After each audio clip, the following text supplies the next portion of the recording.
అయినా కానీ తాను మోక్షాన్ని చేరుకునేటటువంటి మార్గమును తన సొంతగా తెలుసుకొని అన్వేషణ చేసి సత్యాన్ని గ్రహించి రక్షించబడతారు అనేటటువంటి ఒక ఉద్దేశంతో మానవుని యొక్క జన్మ దేవుడు అనుగ్రహించాడంట.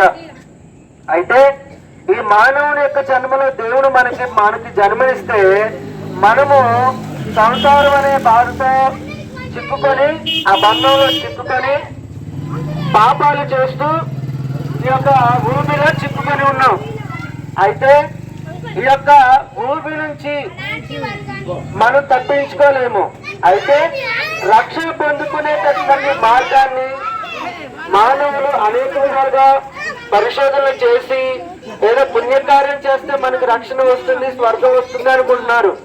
కానీ పుణ్యకార్యం చేయడం ద్వారా, మంచి చేయడం ద్వారా పుణ్యం వస్తుంది. అది ఏదో ఒక అవసరానికి అక్కడగా తీరుస్తుంది.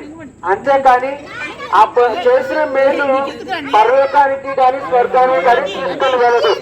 అయితే స్వర్గానికి మోక్షానికి చేరుకునేటటువంటి మార్గం ఏదైనా ఉందా అంటే అది ఒకే ఒక మార్గం, యేసుక్రీస్తు మార్గం. ఎవరైతే యేసుక్రీస్తు ప్రభువారు రక్షకుడిగా అంగీకరించి ప్రభుగా విశ్వసించి మారు మనసు పొంది ఆయన నమ్ముకుంటే, పాపాలన్నీ ఆయన దగ్గర ఒప్పుకుంటే ఖచ్చితంగా యేసుక్రీస్తు ప్రభువారు పాపాలు క్షమించి మనలను తన బిడ్డలుగా చేర్చుకుంటాడు.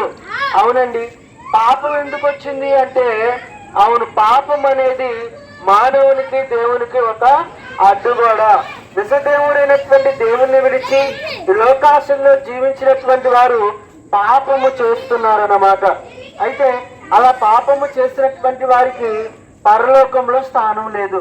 కాబట్టి పరలోకంలో స్థానం కావాలి అని అంటే పాపాన్ని విడిచిపెట్టి ప్రభువైన యేసుక్రీస్తుని రక్షకుడిగా అంగీకరించిన ఎడల వారికి మోక్షము అంటే పరలోకము అని బైబిల్ చెప్తా ఉంది.